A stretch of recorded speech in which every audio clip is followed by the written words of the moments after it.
So this is a guide how do I guide the OBS Studio black screen working.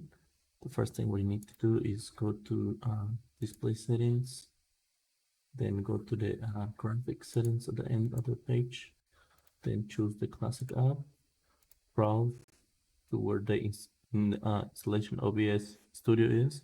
For my case is the local disk. Then game installation, that is my case, but probably your case is gonna be different.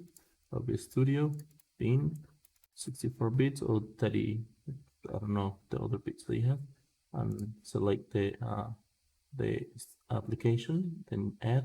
I have already, so I don't need to add it.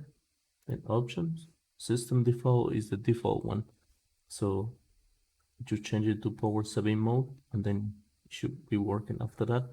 The high performance one, I tried it, but it didn't work. So just in case you guys want to start it, after that it worked perfectly. So